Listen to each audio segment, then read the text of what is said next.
Começa agora mais um MFcast, o podcast do MF Rural. Hoje vamos falar da paixão nacional, mas trouxemos aqui uma convidada, hein, Walter? Hoje eu já vou começar apresentando você, porque eu sempre esqueço, Muito né? obrigado. Walter Celani está aqui junto comigo hoje. Vamos falar hoje de uma paixão nacional, Walter. Exatamente. E trouxemos aqui ela, Elô Palácio. Tudo bom, Elô? Tudo bem, que honra estar aqui com vocês, bater um papo legal. Gosto muito dessa conexão aí, porque eu tenho a pequena responsabilidade de conectar a pecuária brasileira com o consumidor final através da experiência da carne, né? É isso aí. Ela que é assadora profissional. Vamos falar um pouquinho aqui. Assadora, parrilheira, churrasqueira.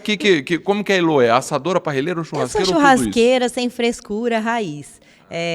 O lance do assadora, do parrilheira é relacionado à técnica que utiliza, né? Eu estudei todas antes de eleger a minha. Parrilheira, que faz o churrasco na parrilha, que é aquele equipamento argentino, uruguai, onde a carne fica bem próxima da brasa ali, temperatura mais forte e tal. E, no caso da assadora, é quando você faz o churrasco no fogo de chão, que ele é assado com tempo maior de que é quase que o brasileiro faz naquela churrasqueira funda, né, de casa. Sim, quase isso, né? É. Mas essa também da parrilha, né, que chama, a grelha também é diferenciada, né? Ela não é aquelas tipo moedinha, né? Aquelas furadinhas. Na verdade, eu acho que nem é esse o maior diferencial. O diferencial é que assim, né? A carne, quanto mais tempo ela fica no fogo em temperatura baixa, ela cozinha, certo? Tá. Como uma panela. E aí, quando você leva ela bem mais próxima, por exemplo, da grelha, de uma temperatura mais forte, ela assa. Já muda até o sabor. Tanto que o nosso churrasco, hoje, ele se tornou uma referência nacional. É o maior movimento gastronômico que o Brasil já teve na história, porque ele traz o churrasco para uma outra experiência. Não é o certo, não é o errado. É legal, meu pai tem a churrasqueira dele na casa dele, funda, que ele prepara a carne desse jeito. E eu tenho a minha lá, vocês já conhecem, minha parrilha, onde é fogo do inferno e carne assada em 7 minutos.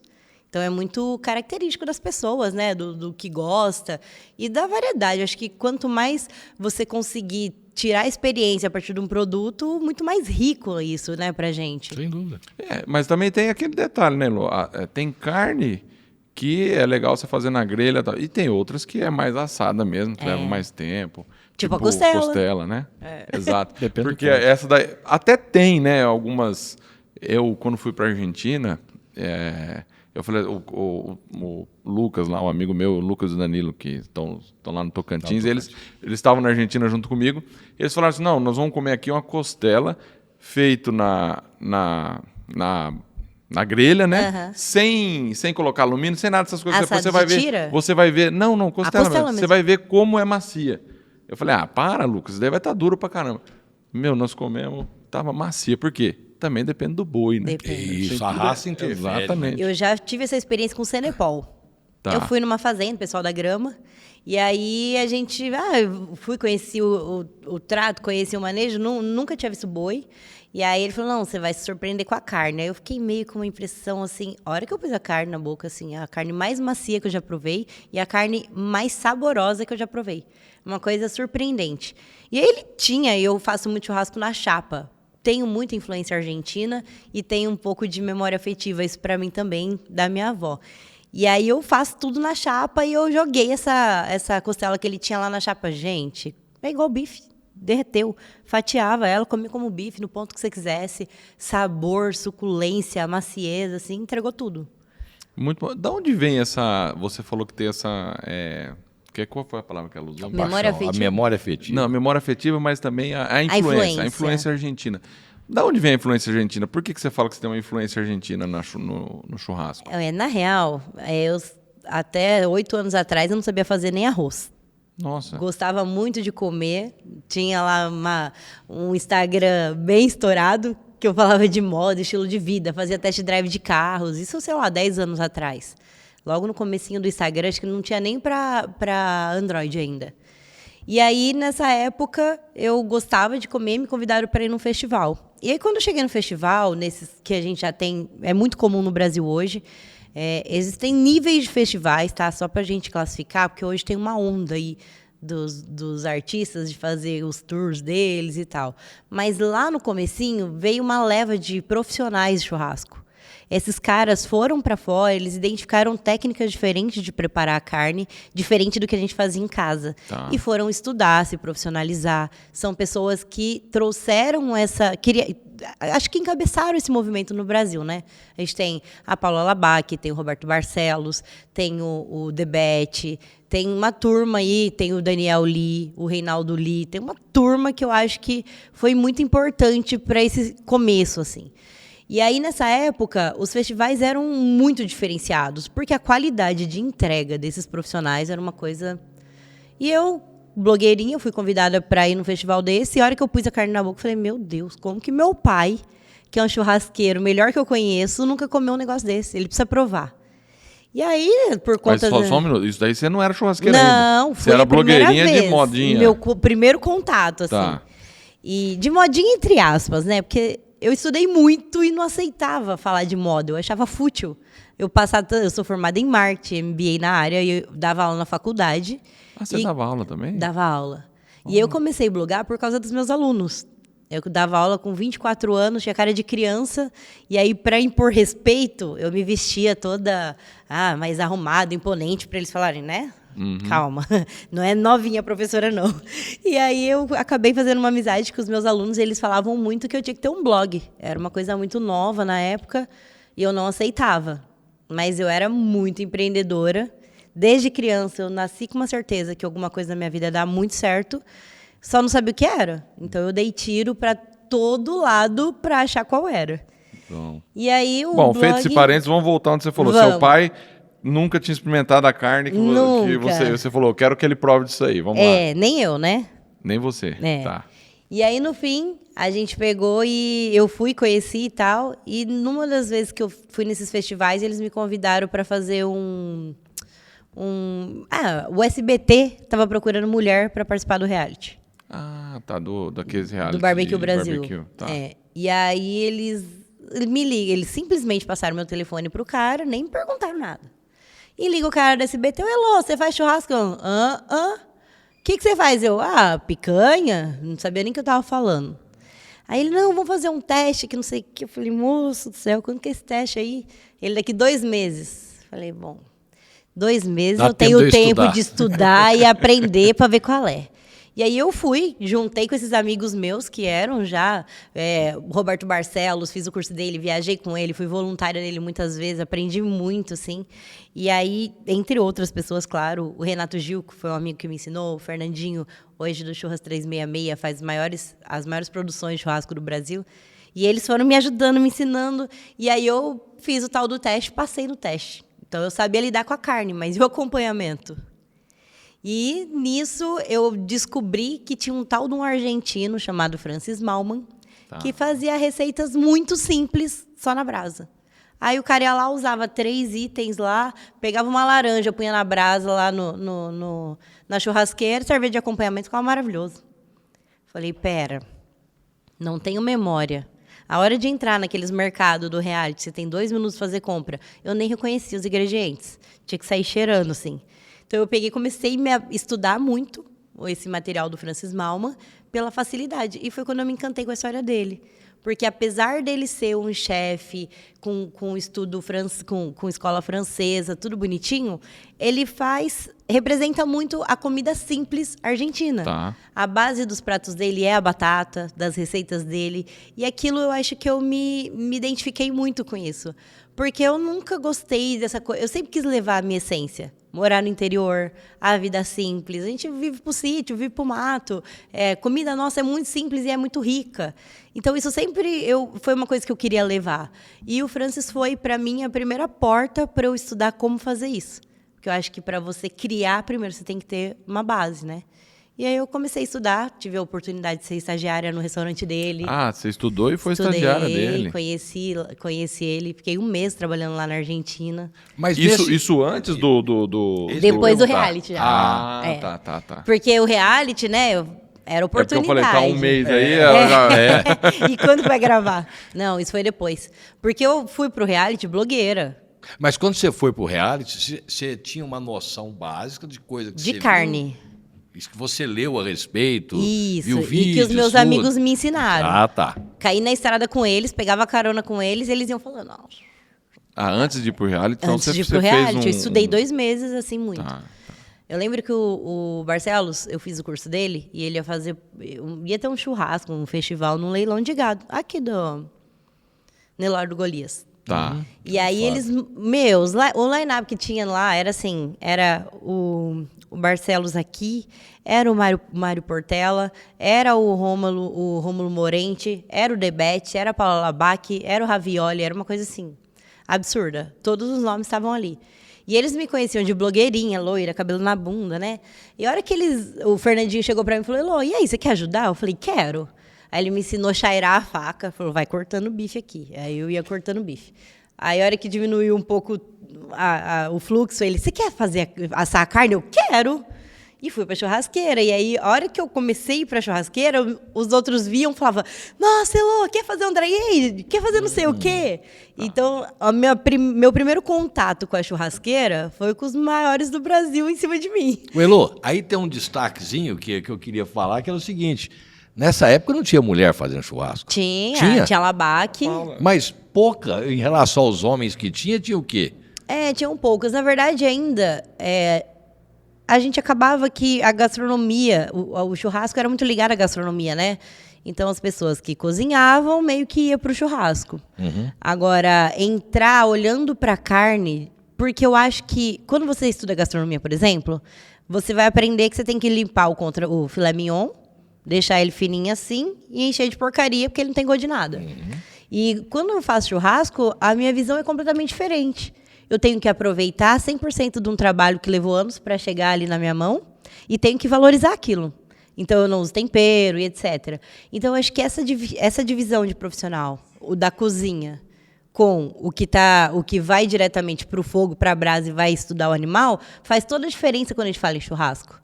Acho que são produtos e entregas diferentes. Então, a gente já tinha mais mulheres fazendo, sim, só que eu fui fazer churrasco como eu era, maquiada. Você sabe que interessante, você acabou de falar aí que você não usa tempero. Teve um podcast que nós fizemos aqui, até o Walter falou disso daí. Falou que o carneiro vai fazer o carneiro lá, né? E coloca um monte de tempero. E é só o sal. Não precisa mais que isso, né? Não precisa... Você não precisa. O que ressalta o sabor natural da carne, né? Exato. Porque você põe tempero demais, você está comendo tempero e a carne vai de bucha, né? Quando alguém tempera muito, eu pergunto, você gosta de carne? É exatamente isso. Mas o cordeiro, eu já acho que é um caso um pouco peculiar. Quando a gente fala carneiro, que é uma coisa que aqui no interior é comum, é um animal velho, Sim. com um sabor mais forte. E eu acho que é por isso que a gente tem esse costume de marinar no dia anterior, que também é uma delícia. Você sabe que pode ser isso mesmo, é verdade. Agora você está falando uma verdade. Porque a gente não tem o costume de comer o cordeirinho, né? Não. Pega aquelas promoções que vem do Uruguai, que você vai lá no supermercado, tá... O preço lá embaixo é tudo carneiro velho que veio do Uruguai, né? E agora, com essa mudança no mercado da carne, que ele também, eu acho que a pecuária evoluiu muito nesse tempo, porque meu primeiro contato com o churrasco há 7 anos atrás, eu não tinha acesso à carne que os meus amigos preparavam quando eu estudava. Como que eu ia achar isso aqui em Marília? Sim. Então, assim, eu não tinha acesso. E aí eu fui para a Argentina e eu via carne extremamente marmorizada na gôndola, na gôndola mais vagabunda de uma lojinha. Então, eu acho que a pecuária, lógico que isso não veio do nada, veio de um trabalho que já vinha sendo feito há muito tempo, mas que ele ganhou destaque, eu acho que um impulsionou o outro junto, o movimento churrasco com isso. E a gente hoje tem muita qualidade. Inclusive, quando a gente fala em cordeiro. Nós temos hoje cortes de cordeiro. Você tem o pessoal da Cabanha Interlagos, que eu conheci lá na MF, que produto incrível que eles têm. Aquele cordeiro, se você puser mais que sal, você está cometendo um crime. Uhum. Então, a gente fala de produtos e produtos. Claro. E mesmo, por exemplo, o carneiro no fogo de chão, eu quando faço, por ter vamos dizer, essa origem, aí, esse toque da Argentina no meu costume, o argentino não gosta de que a carne fique com um sabor mais... com um visual mais escuro. Uhum. Que isso acontece como? Você faz uma não é salmoura, uma marinada, Tá. você vai colocar ervas, vai colocar alho e etc, né? Fica aquele tempero grosso, passa a noite lá. A hora que você põe no fogo, o que acontece com isso? Tudo queima. Então, sua carne já tá preta. E o argentino, ele gosta de tratar a carne com mais sutileza, ele gosta de um sabor mais suave nesses temperos e que ela fique dourada. Então, aí a gente usa salmoura, eu faço uma salmoura temperada, onde eu uso a base, ao invés de água, eu uso ali manteiga ou azeite, que é a gordura que vai dar o bronze, é igual o bronzeador comum. Ah. Gosto de uma pimentinha, o sal, que é preciso, né? Que é uma parte de sal para 5 de líquido. O vinho, a cerveja, aí é onde você vai dar seu toque. Mas o excesso, eu acho que não faz sentido. Porque quando ele está assando ali, vai sem tempero nenhum, você vai irrigando a cada tempo, você vai deixando a carne mais suculenta, ela assa delicada, com saborzinho legal. Então, você sente o sabor da carne, o tempero não desfoca, né? Eu acho que isso aí também vai muito... É o que você falou, mas tem muito também de gosto pessoal aí, né? É que nem nós vamos falar, vou jogar uma coisa aqui pra você agora. Existe o ponto certo da carne? O ponto que você quiser comer. É isso aí, né? Não tem o ponto certo, né? Eu odeio hambúrguer mal passado. Pra mim não tem sentido. Você sabe que o hambúrguer eu também não gosto muito mal passado, não. A carne... E vou te falar mais. A carne na grelha eu gosto mal passada. Eu também. No bife que você comer na cozinha eu já não Também gosto não mal gosto, passado. é. É umas coisas... Uma carne mais fina também, né? Você não pode. Muda o jeito de fazer, é tudo. É muito peculiar, né? É muito Tem pessoal. corte, né? assim, que eu já não gosto. Tem corte, um steak mais alto, eu gosto do boi berrano, né? Como fala. Ele blé, faço ela só selada, esquentou por dentro, tá perfeita, assim, bem mal passada. Eu gosto até dela crua, já fiz ela pra comer temperadinha ali, como chama? Mas você fala... A carne. bife Pega o mesmo. contrafilé, fatia ele quadradinho em cubinho, tempera bem. Nossa, maravilhoso. Tipo um... Não, tipo você um faz tartar. um Tartar, steak né? tartar, né? Você pode fazer. E dá para Maravilhoso. fazer, dependendo do corte, você faz até cortar ele bem fininho mesmo para comer com shoyu. Ah, Dá. e você gosta de carne? E é bom, hein? Você já pegou uma carne de wagyu ou até de angus. Você pega ela, põe numa pedra quente, você corta ela bem fina, quase como o carpaccio, coloca ali e só no shoyu. Walter Celani. Você sabe o que o cozinheiro. shoyu faz com a carne? Tempera. Vou te dar uma tarefa. Fala. Pega final de semana, coloca um balde de shoyu e joga um bife dentro. Não, querida, mas eu tô falando de fazer na hora e não deixar não, lá. Eu sei, faz o teste. Uhum. Você vai pegar uma carne praticamente podre, ele seca ela totalmente e amacia. Fica derretendo, mas até a cor muda. Ele meio que cozinha, ela fica cinza. Pois é, por isso que É isso é muito pra hora saboroso. Saboroso. É porque muito o shoyu saboroso. é saboroso. Pega a carne pior que tiver no mercado, quando não tiver carne boa, você faz isso, aí fica gostoso. Eu já fiz usei shoyu, usei, nossa, passado negro, né, péssimo. Usei shoyu, usei uísque, fiz tudo isso, mergulhei a carne, ficou animal. Uísque junto, nossa, alho poró. Foi um tempero maravilhoso, mas poró, matou a uísque. carne. É o tipo de coisa que você pode fazer, eu não. É como eu mas- falo pro meu pai. O pessoal vai pegar ela justamente a hora que ela falou que eu uso show e tal, fazer o corte e falar, a Elô faz Elô também.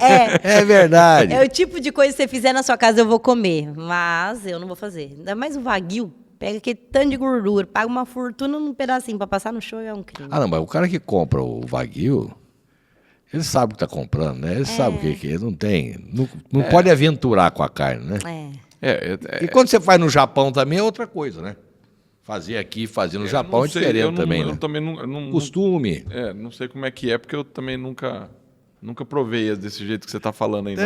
É interessante. Fazer o Até o cortado próprio fininho. cordeiro, você pega o lombinho do cordeiro e faz ele cru, é bom. É gostoso. Você pode Carne comer. boa é bom de qualquer Sério? jeito. Demais. Você faz ele bem fininho. Essa não... É bom demais. Um sashimi de cordeiro. Já comi, é muito bom. Olha lá. Aprendi Mas com o com Robson, com que shoyu? tinha. Com shoyu. O Robson, que tinha um frigorífico, eu esqueci o nome dele. A gente comeu lá na Feinco. Nossa, feio, Fizemos lá, feio era faz tempo, hein? espetacular. A gente fez um carpaccio lá na casa dos seus pais. Comprei o... Eu não tava, você não me chamou. Você não tava. Muito bem.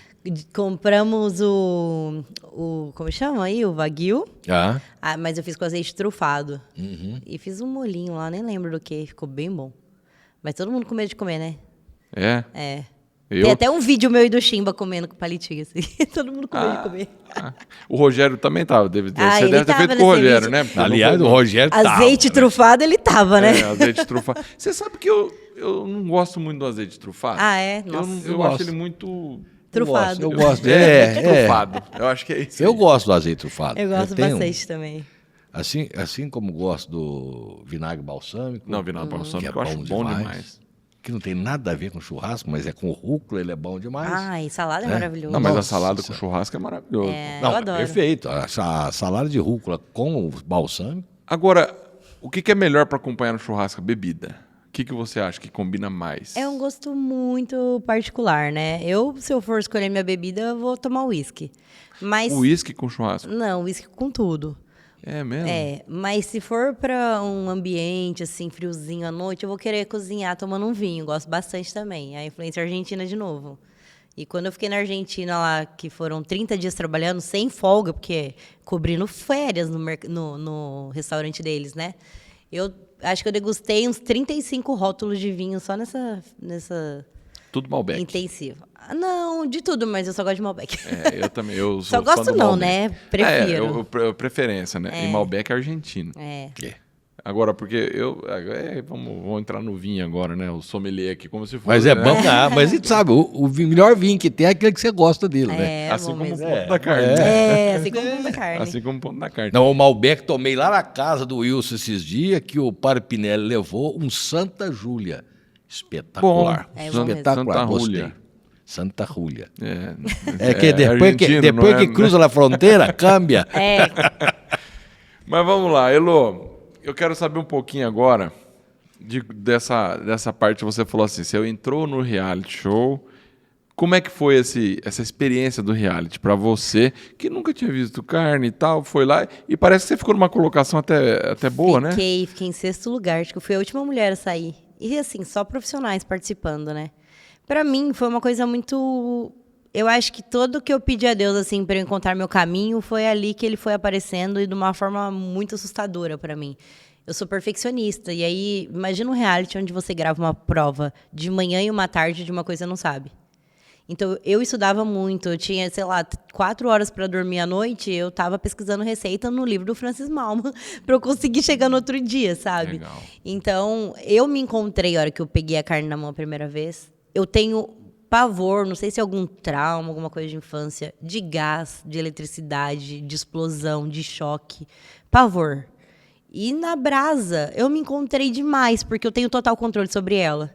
E eu acho que é aí o que muda um churrasqueiro profissional de um churrasqueiro amador. O churrasqueiro amador cuida da carne. O churrasqueiro profissional cuida do fogo. Então, até o que acabou me levando a me tornar costeleira, especializei no corte, que além de ser meu favorito, é o que me permite, eu tenho ler, já vinha disso dos escritórios, né? E aí, quando eu comecei a trabalhar, eu não conseguia mais virar a carne. Eu tenho muita dificuldade com a pinça. Se você me vê fazendo steak, alguma coisa com a pinça, é até feio. Eu não consigo segurar a carne, não tenho a força que eu preciso, né? E aí, no fogo de chão, eu me encontrei, porque eu controlo o fogo, desenvolvi minha técnica, minha costela é assada em 6 horas.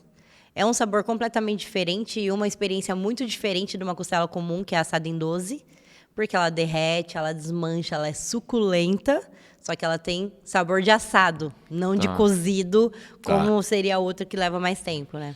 Mas esse fogo de chão que você fala aí, é só com carvão ou vai lenha também, que dá um temperinho um pouco mais, ou só carvão? Na verdade, o carvão e a lenha, cada um tem uma função. O carvão, ele cria a brasa, um sabor bem quente mesmo, um sabor, aliás, uma temperatura bem quente, que ela é importante nessa técnica que eu uso.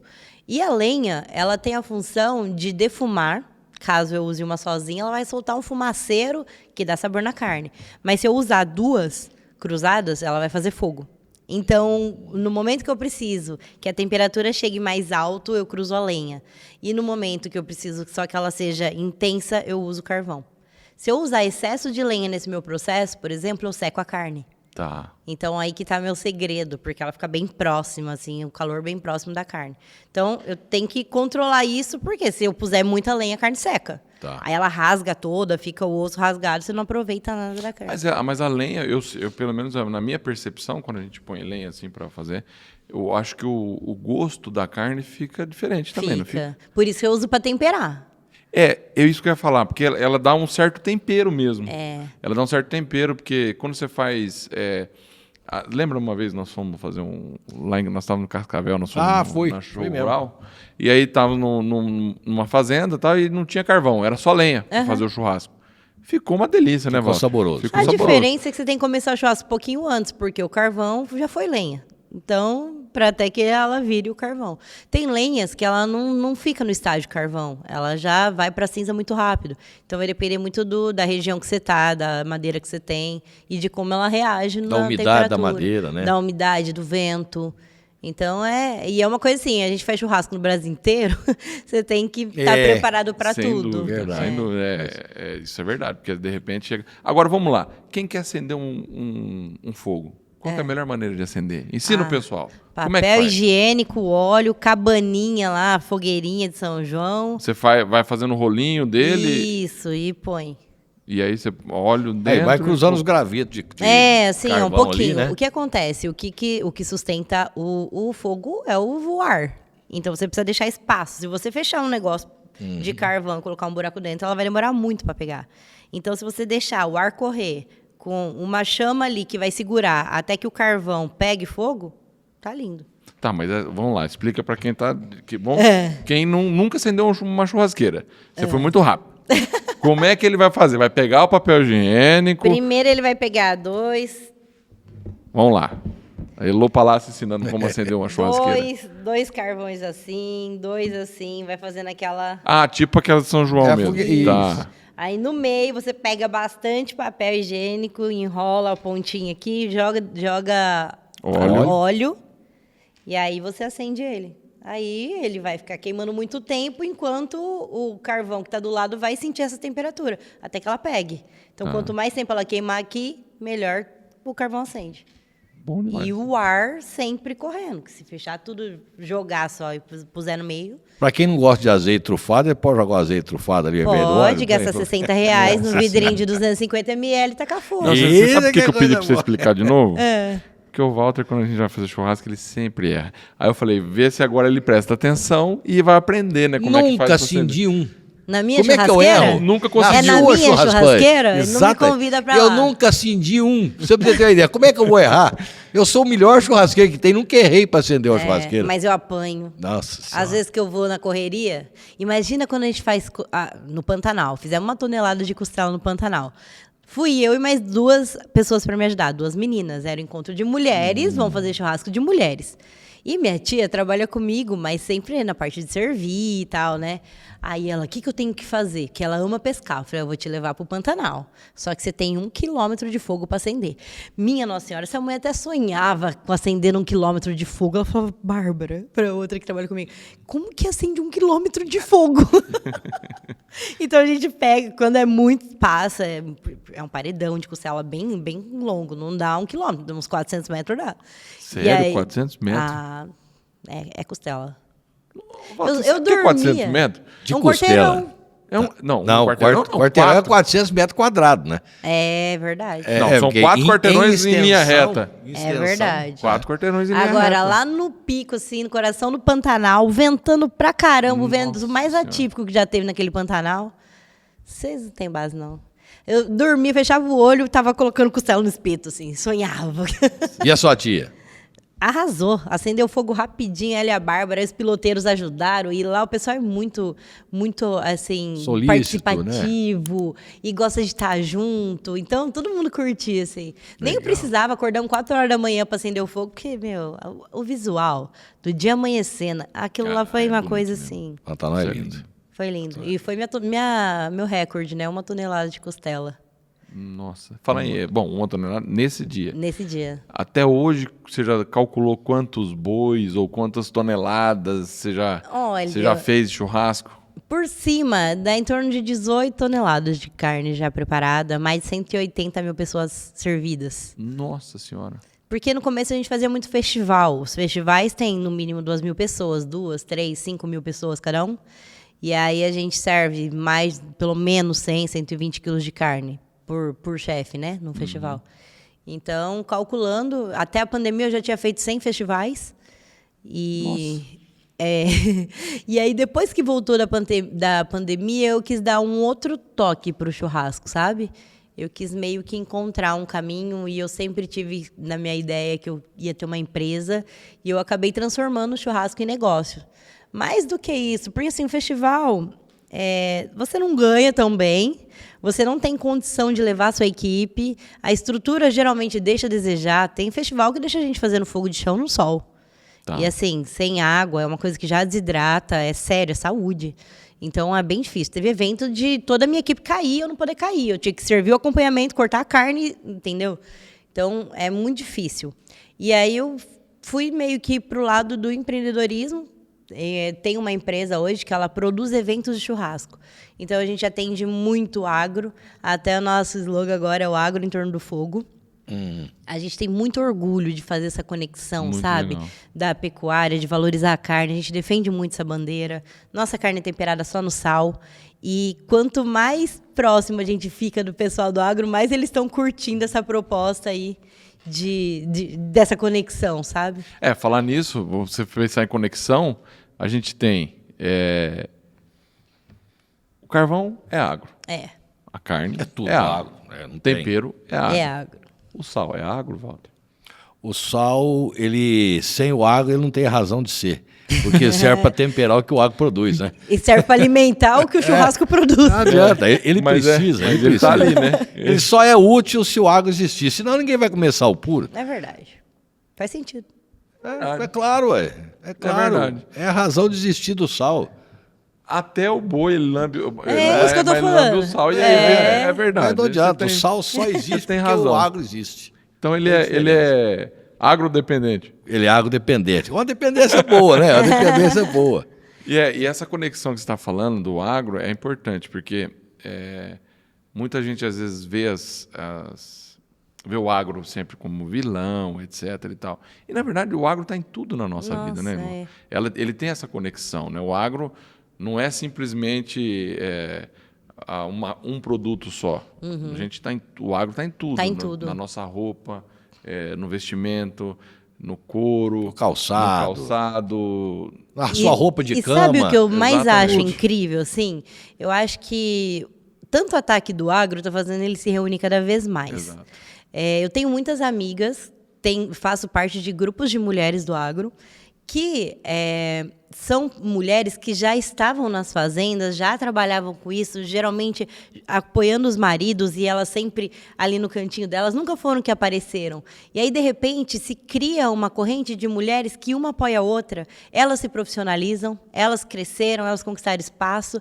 E assim, eu tenho amigas que eu tenho um orgulho, conheço a Sônia Bonato, fui na fazenda dela, gente, que caso lindo, ela aproveita 100% da fazenda, o espaço, o plantio, esse equilíbrio de lavoura-pecuária. Então, assim, ela faz um trabalho tão lindo e é uma mulher baita acolhedora, que ela reúne todas as mulheres em volta dela, ela tem esse dom de trazer uma para outra e de ajudar. Elas são muito solícitas. Todas se ajudam, sabe assim? Tal coisa. Não tem isso. Uma apoia a outra, uma curte a outra. Então, eu acho muito bacana o poder da mulher do agro, que ela vem. Eu acho que não é só da mulher, os homens também estão cada vez mais se reunindo em mais grupos. Essas coisas também, né? Não vamos separar homem. Claro que não. Esse daquele. Isso aí é uma bobeira tão grande que as pessoas querem separar, né? É eles contra os outros. Não adianta. Isso daí, verdade. Eu acho que a gente tem que fazer essa união. Não existe rivalidade, né? É complementariedade. E sabe, é uma coisa que eu valorizo tanto, que assim, eu trabalho em lugares que a gente nunca ouviu falar. Eu moro num lugar que ninguém nunca ouviu falar, que é o Oriente.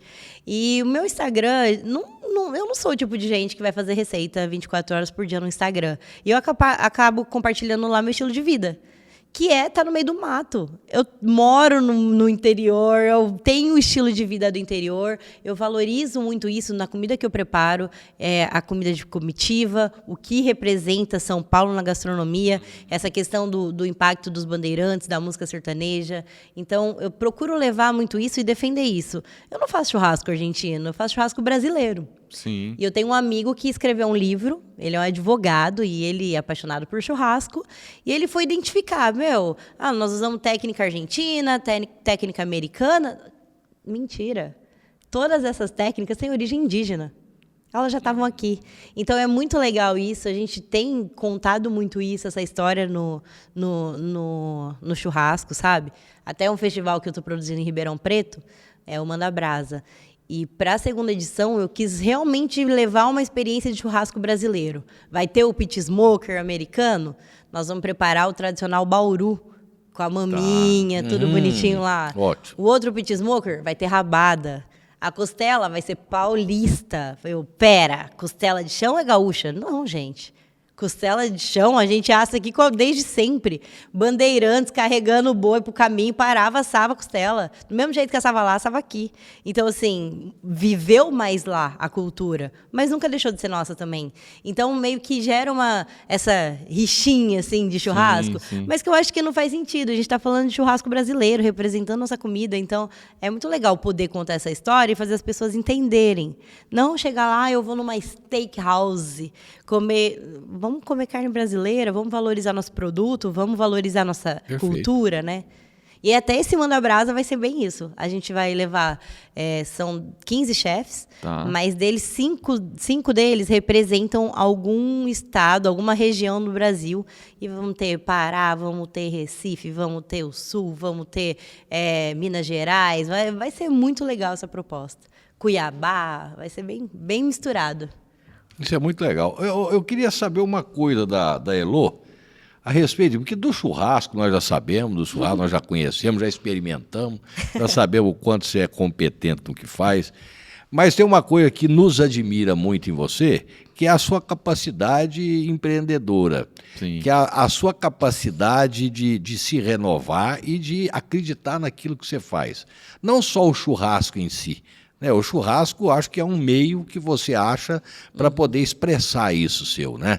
É o cavalo cilado. Exatamente. é onde você usa para poder fazer quem é você, para poder traduzir a Elo no churrasco. Mas esse empreendedorismo, essa vontade que você tem, porque a gente vê muito, e o que eu falo de rede social, né? A gente vê muita gente querendo apelar para a rede social para poder galgar alguma coisa, porém, ela vai mais no vai da valsa, no oba-oba. É o que você falou, eu não produzo conteúdo toda hora, todo dia, eu mostro o que eu faço. É diferente de você ensaiar e fingir alguma coisa no ar, né? Que também é uma coisa difícil, né, Elo? Não é sempre que você está bem, né? E eu quero... Exatamente. Como é que a Elo, empreendedora, tomou essa decisão? Porque vem essa palavra influencer, eu tenho um pouco de preguiça desse negócio, né? Eu também. Então, mas esse trabalho que você faz, que acaba se fazendo notar, e hoje tem um número de seguidor muito honesto dentro do seu Instagram, que é o que eu observo muito dentro da sua rede social. O seu número é muito honesto, você não vê crescimento de uma hora para outra, ele vai galgando devagar. Me fala dessa característica sua e desse trabalho. Na verdade, eu venho de uma família muito simples, e de mulheres muito batalhadoras, assim. Minhas tias, minhas avós, minha mãe. E eu, quando passei no vestibular, minha mãe falou: ai, parabéns, 3º lugar. Agora vai trabalhar para pagar. Então, graças a Deus, foi assim. E foi assim com tudo na minha vida. Então, tudo que eu tive, tudo que eu tenho, foi meu trabalho. E eu acho que eu tenho comigo que eu não posso dormir. Se eu dormir, não acontece. Então, acho que é muito do instinto de sobrevivência. E por muito tempo eu quebrei a cara, quebrei tudo que eu fiz na vida. Já fui envolvida em startup, já fiz evento de startup dentro da favela de Paraisópolis. Tudo que vocês imaginarem.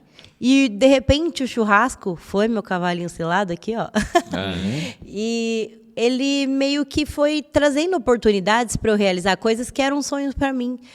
Foi a oportunidade de eu ajudar minha família, de eu construir uma casa melhor para os meus pais, de eu ter uma condição melhor de viver coisas que para mim são importantes. Então, eu acredito que é a tal da coisa. Eu sempre pedi muito a Deus para me mostrar um caminho. E eu sempre acreditei que ia dar certo. É incrível isso. Eu não sei até que ponto isso era ilusão, coisa de menina sonhadora, ou até de que ponto era uma sensação de que realmente ia, sabe? E chegou um ponto que hoje na minha vida, de uns anos para cá, tudo que eu faço dá muito certo. Então, parece que eu errei o suficiente já na vida para agora... Quanto mais você trabalhou, mais sorte você teve. Mais sorte eu tive. É aquela coisa lá que a gente estava falando, da formação, a pós-formação e o formachão, né? Exatamente. É verdade, o formachão. Formachão, Muito Formou, chão corrido. Fez pós e chão, né? Foi andar. Foi lá fazer. Mas esse é o, vamos dizer assim, é o que o empreendedor tem, né? É nato dele, né? Ele vai, quebra a cara, mas não desanima, aprende com aquilo e volta a fazer de novo, porque acredita naquilo que está fazendo, né? Isso é de quem é empreendedor, não é para todo mundo e também não tem problema quem não é. Claro, e uma coisa que eu falo muito assim, né? Eu tenho uma história realmente romântica, é muito romantizada, é muito bonito o que eu consegui construir, mas não é fácil de lembrar. Não é romântico pra mim, sabe? Eu gosto de lembrar, eu tenho muito orgulho de tudo que eu passei, passaria tudo de novo. Mas não é romântico, gente. Essa é a realidade do ser humano, é a realidade do brasileiro. Esse é o ponto, porque romantizar demais também não é assim, não né? valoriza tanto. Não, a né? gente não constrói nada, não chega em lugar nenhum sem trabalhar muito. Isso é a realidade do ser humano. Não é porque eu sou especial, é porque eu corri atrás muito. E a hora que eu tava pra desistir, é aquela hora que você fala, puta, mas um pouquinho, e é nesse pouquinho que a coisa vai dar certo.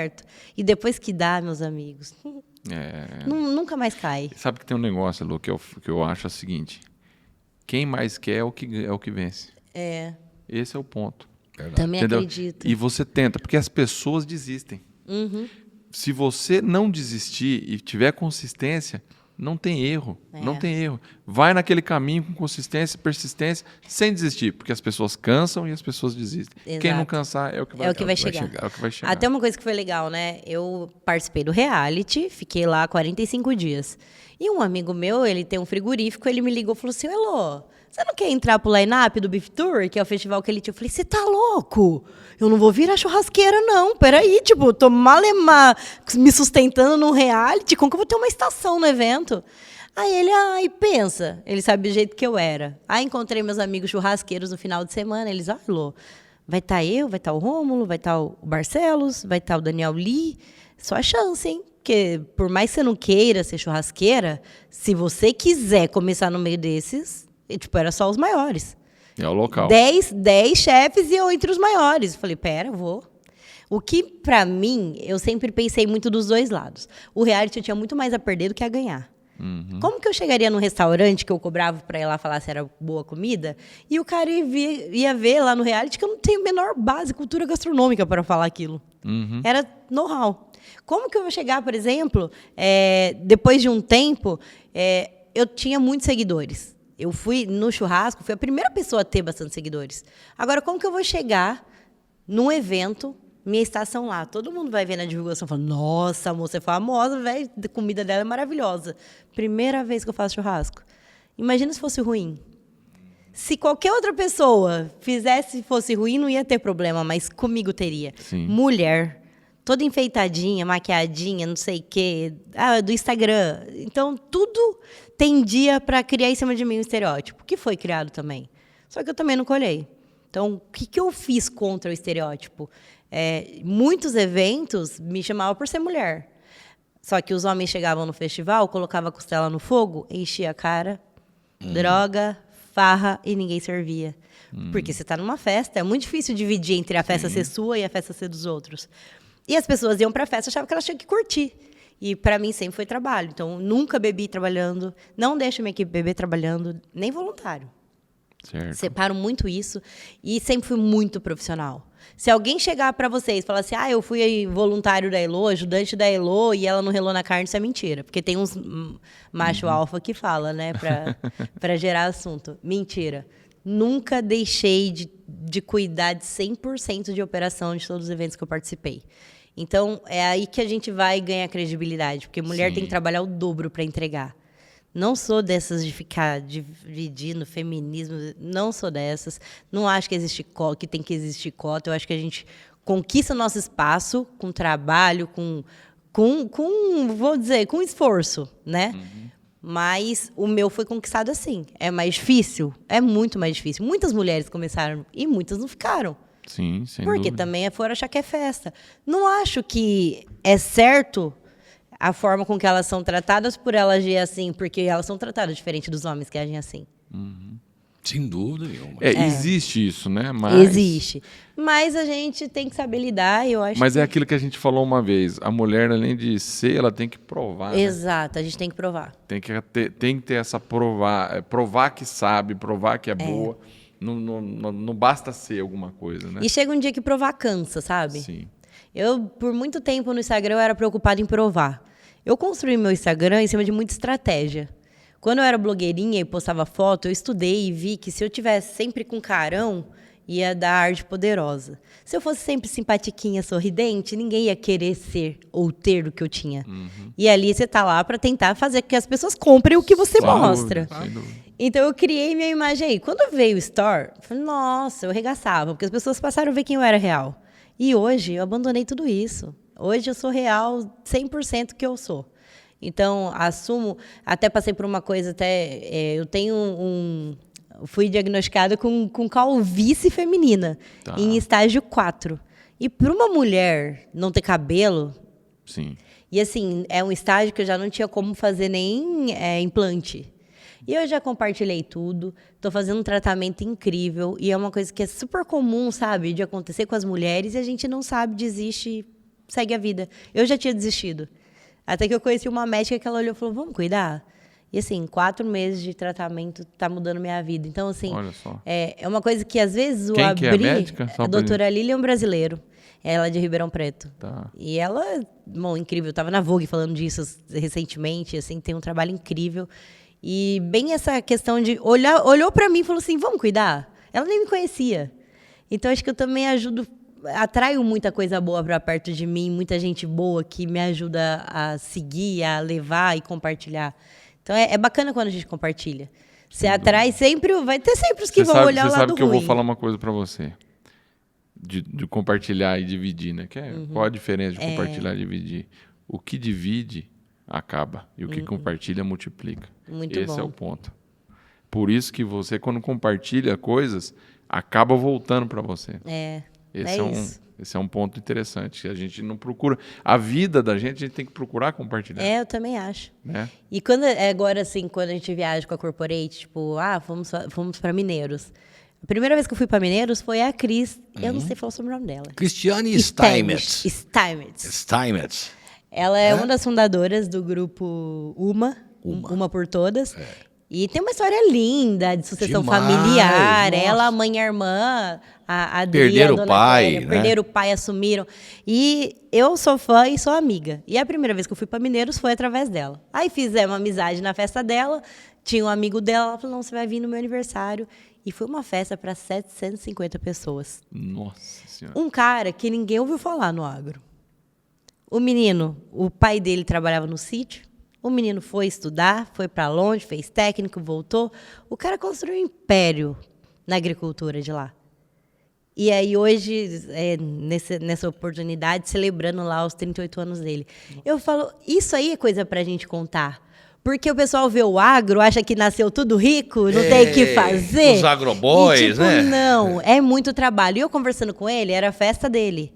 Na sexta-feira ele acordou cedinho, foi trabalhar. No sábado ele acordou, foi trabalhar antes da festa. Na segunda-feira ele ia trabalhar de manhã. Aí eu falei para ele, mas precisa? Ele falou, eu preciso dar exemplo para os meus filhos. E é assim que eles vão ver. 38 anos ele tem. Então, assim, eu acho que a gente vai conhecendo isso. Agora eu tô contando tudo isso, sabe? Sim. Tô carregando um filmmaker comigo. E aí, fora o churrasco, fora a viagem, eu quero mostrar que existe uma cidade lá em Mineiros com pessoas com histórias tão, assim, inspiradoras, sabe? E a gente simples que passaria batido se ninguém notasse. E imagina o quanto que a gente não tem isso no Brasil. Então, acho... O Brasil tá cheio disso. E no agro, e vocês, através da MF Rural, acho que vocês conectam muito isso, né? Lembra do menininho da AgriShow? Sim, que coisa mais linda. Sim. Eu acho que isso aí Felipe. É muito real, cara. Acho que agro hoje é estilo de vida mesmo. É coisa que emociona as pessoas, que dá orgulho nas pessoas. E eu acho que é muito importante para a gente levar isso para frente, valorizar a carne, valorizar a pecuária, temperar só com sal. Acho que isso eu acho que é a nossa missão de vida. É o mínimo que a gente tem que fazer para agradecer um movimento que alimenta o nosso mundo, né? Exatamente. É um movimento que alimenta o mundo. Esse é o ponto. O agronegócio brasileiro, ele muitas vezes visto como vilão, mas é fantástico, né? Se não tiver o agro brasileiro, o mundo perece aí, né? Não tem o que... a inveja mata. Você sabe que esse negócio de vilão aí pra mim também não cola, não. Não cola. Não cola, mas é o que passa, né? Infelizmente, essa coisa... Só passa né? na Globo, no resto tá todo mundo tudo certo. Falar em Globo, Elô, vamos lá. A Elô Palácio... Não, a Elô Palácio fez o reality no SBT... E depois foi convidado para fazer o churrasco do Faustão. Fui pra Band. Ano passado. Como é que foi essa experiência, Elô? Meu, animal, né? Eu tava em choque. Tipo, tem época que a gente fica meio deprê, né? A agenda diminui. Saindo de uma pandemia, me ligaram do nada convidando para fazer churrasco no Faustão. É trote. Eu falava rindo com a pessoa. Falei, ai, que legal, vamos. E não era trote, foi real. Eu fui a primeira churrasqueira do Faustão. Fiquei 2 meses gravando lá. Legal. Até que aí não bateu com os meus objetivos, que são esses dos eventos corporativos. E a logística de viajar e atender um evento no sábado, gravando na sexta em São Paulo, era muito difícil, né? E ainda mais com a corporate que a gente produz o evento todo. Então, acabamos escolhendo outros caminhos. Mas foi muito rico a experiência, foi muito legal conhecer ele. Sim. É uma pessoa que eu passei a admirar muito, um ser humano incrível, de uma sensibilidade. É o oposto do que vocês veem na televisão. Né? Ele, pra mim, é um dos caras... Sabe, foi uma das coisas mais incríveis conhecer ele. Porque é uma pessoa muito do bem. Muito do bem. E não é do bem que aparece. Isso que é o melhor ainda, sabe? É, o mais importante é do bem de coração, é do bem do que ele faz, é do bem até do bom dia que ele te dá. Então, acho que isso foi muito especial para mim estar lá. Legal. Agora, me conta, qual foi o seu ponto alto dessa jornada toda da Elô, desde lá de 2010, que começou no Instagram, até hoje? Qual é o ponto... Onde a Elô chegou? Qual foi o ponto alto? Vocês podem achar que é marketing, mas para mim, eu fui convidada para assinar 2 dias de jantar na casa de John Deere durante a AgriShow. A casa John Deere é um espaço que a John Deere faz, super reservado e tal, e que 2 dias o jantar era assinado pela Janaína Rueda, da Casa do Porco, tipo, top 50 no mundo. Nossa. E 2 dias por mim. Aquilo, para mim, assim, foi um marco na minha carreira. O espaço que eles me deram, o palco que eles me deram, pediram para eu apresentar. E só me deixou mais próximo do que eu acredito de contar essa história de defender a pecuária, de defender o meu interior de São Paulo, a minha cultura simples. E a minha cozinha não é uma cozinha requintada. Minha comida é limitada, só que ela tem muito coração, tem muita memória afetiva, tem muita representatividade do que eu acredito, do meu povo, do que eu valorizo. Que eu acho que o simples bem feito é muito mais difícil do que uma coisa... O simples bem feito é chique, né? É chique. E assim, tem muito mais a dizer do que uma coisa que você faz tantas coisas juntas. Acho que a pouca informação representa melhor o seu conceito, sabe? Vamos dizer assim? E esse que você foi chamada num evento corporativo, né, da John Deere, esse você acha que é o seu ponto, ali você achou o ponto certo? É isso que você quer fazer? É onde eu quero estar, é quem eu quero alimentar, é quem eu quero em volta do fogo. Porque eu acho que o fogo tem essa magia, né? Desde os primórdios, o fogo é onde a gente reúne as pessoas legais. Lá em casa, vocês viram como que é, né? Sim. A churrasqueira, a ilha em volta da churrasqueira, que eu quero todo mundo do meu lado na hora do churrasco. E eu acho que com a minha empresa eu quero atender e ter do meu lado essas pessoas que também acreditam nisso. E aquilo a John Deere me permitiu estar ali trazendo em volta do meu fogo o agro que alimenta o mundo. E aquilo para mim representou muito, e não foi só para mim. A minha equipe estava muito orgulhosa. A gente usa uma camisa jeans xadrez de uniforme, né? Para a John Deere nós nos vestimos de verde para representar não o John Deere, mas o agro brasileiro. Então foi muito legal para a gente isso. Isso só nos aproximou cada vez mais. Daí nós já fizemos o leilão do Henrique Juliano, que foi muito especial. Um convite que partiu dele. Legal. Ele, a Amanda, a esposa, através dele, entrou em contato comigo. Falou, não, o Henrique quer que você faça. E aquilo para mim foi, uma oportunidade. O cara falar, me dá essa oportunidade de estar na casa dele, recebendo os convidados dele, tipo, uma coisa muito pessoal. Muito, é muito íntima, né? É muito íntimo, então foi muito especial. Minha equipe passou 4 dias lá, já se sentia parte. E é muito legal a humildade dele, da família dele, ele, o Juliano, as esposas, sabe? A produção. Nossa, o tio Chico, que é o produtor do... Sabe assim, pessoas que parece que você conhece a vida inteira? Então, é muito legal viver num ambiente daquele, trabalhar com o ambiente daquele. É muito diferenciado, mas muito mesmo. Então, foi bem especial também. Mas não foi só a simplicidade, não. A Elô Palácio foi longe também, né? Elô Palácio teve em Paris, na França. Foi na França fazer. Essa história eu acho interessante de saber, né? Como é que foi isso? Como é que foi isso aí, Elô? Isso aí tem uma marca de carvão, que é uma das maiores do mundo. Só que eu nem sei como anda, porque a maior produção deles era em Kiev. E eu fui um pouquinho antes da guerra estourar. E eles faziam um trabalho com influenciadores e eles queriam que eu fosse lá contar um pouco sobre o churrasco brasileiro e a gente, através de um documentário, compartilhar essa coisa do churrasco no mundo, as diferenças, descobrir que Paris não pode fazer churrasco, é proibido. Como assim? É proibido. Não sei se é questão histórica, ninguém soube me responder até hoje, já procurei em tudo. Até nisso o brasileiro é mais feliz, hein, Sô? Mas peraí, mas não pode fazer churrasco? Não pode assim? acender um fogo na cidade de Paris. Que interessante. Então não tem churrascaria lá? Não tem. E aí, só que aí a gente acabou gravando a parte do churrasco, efetivamente, na Normandia, e foi incrível. Eu fui numa casa de carne, daquela que o cara mata o boi no quintal. Meu Deus. Eu olhava, parecia uma criança numa loja de brinquedo. Eu olhava a vitrine, o vermelho da carne, dava vontade de comer crua. Minha boca chega a encher d'água aqui, ó. Eu vi uma ponta de peito. Tipo, ponta de peito. Imagina os cortes que não tinha lá. Eu vi a ponta de peito e falei, eu vou levar isso aqui. Aí eu avisei eles lá, falei, vai ser mais firme, mas prova o sabor disso. Fora que eles não sabiam o gosto que tinha carne. Lá é tudo dry rub. Me deram uns 500 de presente, moço. Vem que ver um negócio. Vem cá ver esse tempero. Catei uma madeira, coloquei na churrasqueira a gás do lado e eles comeram um churrasco, que era uma carne assada na gás com gosto de lenha e temperado só com sal. A gente moeu o sal assim, ó, no moedor, sabe? Nossa. Porque não tinha o sal de parrilha, só o sal muito grosso, né? E para usar depois, moemos o sal lá. Então eles comeram o churrasco brasileiro real, assim. Que legal. E foi muito legal, né? Essa riqueza de cultura. E eu ainda ofendi eles no final, que eu comi uma carne dessa no meio do croissant. Isso. Aí é ofender mesmo. E não prestou. Croissant. Não prestou. Não prestou. Estragou a carne, né? Estragou. É muita manteiga com muita... Não deu. Não rolou. Mas é uma experiência, né? Legal, né? Eu tinha que viver, né? Mostrar, claro. Apesar de que caiu lá tudo, mas tudo bem, né? Teve um tombo. Teve, nossa, levei um tombo. Como assim levou um tombo? Conta aqui pra mim. O Walter tá sabendo, eu não tô sabendo. Mania de blogueira. Eu sou cheia de tirar foto pulando, né? Ai, fica lindo, tira do alto. Fui tirar uma foto pulando no Louvre. Só que tem umas caixas de...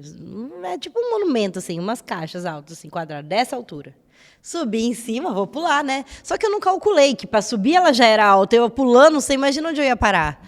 Aí pulei de shortinho, saia, assim, só tava de meia calça. Pulei pra cima, filho do chão. A hora que eu fui pro chão, as pernas pra cima, foi aquele rolo, mas foi um tombo. Mas caiu em Paris. Ai, caí no Louvre, né? Caiu chique demais. Caí no Louvre à noite, vazio, tava tudo bem. Mas tava filmando, porque o cara foi filmar pra tirar foto, saiu certinho. Legal. Aí, detalhe. Fala lá. Não contei pra ninguém. Mandei, sabe aquela... Ninguém vai ficar sabendo aqui, pode contar pra agora. Não, olha só, ninguém sabia. Sabe quando você manda o vídeo fechado no Instagram? Não. Você manda por mensagem. Você manda que dá pra ver uma vez só. Tá, o temporário. Mandei pro Rogério. Printou, falou, eu vou contar pra todo mundo. Pera lá, se alguém vai engajar, vai ser eu tive que postar. Fofoqueiro. Quer dizer que o Rogério ia... Printou. Como que ele teve a coragem? Como que ele imaginou o que era a ponto de printar a tempo? Sacanagem. Pra quem não conhece, Rogério é irmão do Roberto, que é amicíssimo da Elô, tá? Amicíssimo. É meu cliente do churrasco. Falar nisso, vou contar uma história aqui, que em Barretos ele foi seu assistente, não foi? Foi. Ele, pra fazer o churrasco pro Gustavo Lima, né? Eu ficava mandando foto do make-off pro Rodrigo, falava, mostra pra sua mãe. Eu duvido que o Rogério já lavou um copo. Mostra pra ela. Isso. Ele foi assim, né? Eu fui fazer a live do Gustavo Lima e o meu amigo Neto, que trabalha comigo até hoje, ele ia me ajudar. Só que a gente também tava com um rancho com convidados. Tá. E o Neto ia ter que fazer churrasco, atender muita gente no rancho. Aí ele falou, Elô, não consigo ir pro palco com você. O Rogério foi comigo, ele falava assim pra mim, eu vou, Elô. Eu pago quanto for pra assistir esse show lá de cima. Quanto você quer cobrar pra você assistir show lá nesse camarote aí? Falei, não é camarote não, é trabalho, é sério, sou insuportável trabalhando, porque uma coisa é o amigo, outra coisa é trabalhando, né? Eu tenho que ser impecável, não quero uma gota de sangue, vai aparecer Fiz um drama, ele tá bom. Gente, eu nunca vi. Acho que nem meus ajudantes eram tão organizados igual ele. Toda hora que você olhava a pia assim, ó, impecável. Rogério, juro por Deus, eu mandei foto pro Rodrigo. Ele ia comer aqui em casa, não, né? Falei, eu duvido que sua mãe viu ele lavar um copo na vida. Mas pra assistir o show do Gustavo Lima lá no palco, ele foi impecável. Impecável, que bom, hein? E deixa eu te perguntar uma coisa. Qual era o ponto da carne do Gustavo? Primeiro que a carne ele não gosta muito, ele gosta disso aqui atrás de você, né? De qual? Frango. Ele gosta mais de carne de frango? Gosta. E ele gosta da carne bem passada. É? Aí, tá vendo? E a gente respeita, eu acho que é muito importante você atender e ser feliz com Mas você sabe que de frango eu também não gosto de mal passada, não. Não, frango não, ele gosta do bovino bem passado. Bovino bem passado, Você tá falando frango... Não, você... frango ele também. não gosta muito de carne de boi, ele gosta mais de carne de pode frango. ver nas lives dele, ele só tá comendo asinha. Entendi. Aliás, Gustavo Lima, eu sei que você vai ver a gente aí. Ninguém está criticando você pelo jeito. Aliás, você está até convidado para vir aqui no nosso podcast para falar a respeito disso. Fazemos um churrasco para você de frango excelente. Faça a carne no ponto que você gosta, que eu já aprendi. Elô vai fazer, hein? Que bom. Elô, você foi para a França e aqui no Brasil, quantos estados você já visitou fazendo 18. churrasco? 18 no último mês foram 4. No último mês não, né? Já viramos um mês. Em maio foram 4 estados. Foi muito legal. Fiz Pará, voltei, fiz AgriShow, fiz Mineiros Goiás, fiz Tocantins, né? Porto Nacional, do Henrique Juliano. E Distrito Federal no último. Legal. Foi? Agora deixa eu te perguntar uma coisinha. Deixa. Para quem quer empreender, o que você diria para a pessoa? Para empreender, vamos falar 3 palavrinhas aqui que a pessoa teria que ter para empreender. Todo empreendedor, na sua visão. Eu acho que tem que ter muita vontade e muita coragem. Mais que dinheiro. Coragem. Eu acho que tudo que você puder fazer e testar antes de pôr qualquer coisa no ar, de abrir uma loja, é muito importante porque você economiza tempo, economiza dinheiro e economiza dor de cabeça. Outra coisa que eu acho que é, assim... crucial, real, é entender que você não sabe tudo. A minha vida só foi pra frente quando eu entendi que eu não sei tudo. Na verdade, é assim, ó, a gente meio que quer fazer tudo sozinho pra não gastar, pra conseguir tirar do ar. Só que aí você repara que quando tem alguém... eu tenho um produtor comigo que eu não preciso nem ir no evento. Então, quando você agrega, você cresce quando você compartilha de novo. Exato. Compartilha a função, compartilha a responsabilidade. São pessoas que vão, junto com você, defender uma bandeira, né? Sim. E é muito importante também que essas pessoas defendam essa bandeira com você. A minha equipe, lá em Tocantins, a gente fecha 4 horas de evento. Nós chegamos no primeiro dia e falamos, nós vamos até a hora que o Henrique precisar.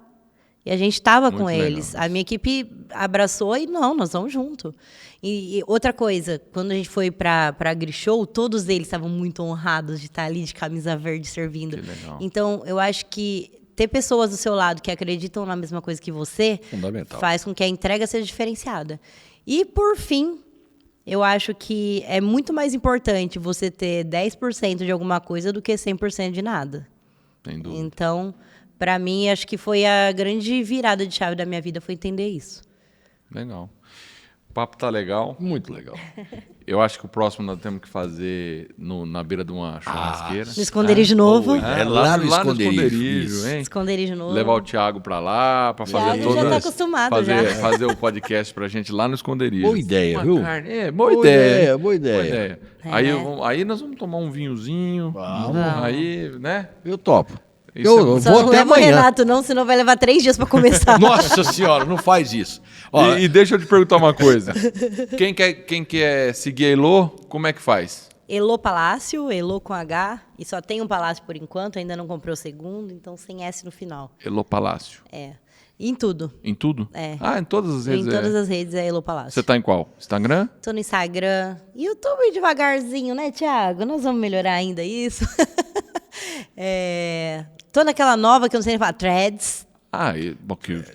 Começou ontem. Menino, já virei a madrugada. Olha só, hein?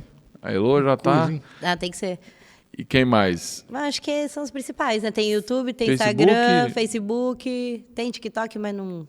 TikTok você não mexe, né? Não. Então, quer te encontrar de verdade, vai no Instagram.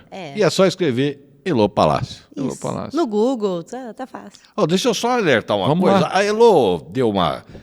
Para não deixar o Renato ir, senão ele vai atrapalhar lá, vai demorar. O Renato, para quem não sabe, é o produtor desse nosso podcast aqui. É detalhista ao máximo, mas é o que faz chegar a qualidade para vocês, tá? Obrigada, viu, Renato? Elô, queria agradecer a sua presença. Sei que sua agenda é danada. Nós demoramos para conseguir chamar essa mulher aqui. Vocês também. Essa foi difícil. Foi difícil. Mas assim, eu sei que sua agenda é complicada e queria agradecer a sua presença.